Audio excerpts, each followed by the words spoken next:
Sveiki visi, sveiki ir tie, kas nesušalote, ir tie, kas nepaslydote, ir kas laukiate moksleivių atostogų pabaigos ir taip toliau. Žodžiu, Google pažėrė daug naujienų, ne veltui metų pradžia.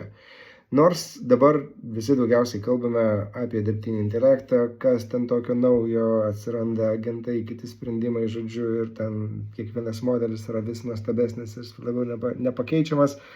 Bet šį kartą grįžtame prie žemės.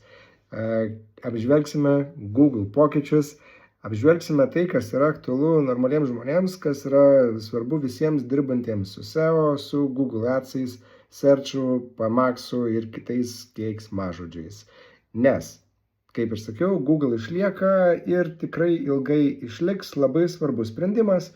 Taigi, kviečiu skaityti, kviečiu dalintis su kolegomis, trumpai mes apžvelgėme viską savo tinklaraštyje ir labai aiškiai paaiškinome penkias aktualiausias Google naujienas verslui. Skaitome, dalinamės ir grįžtame. Gerų, laukiam pavasario ir artėjančių šiltų orų.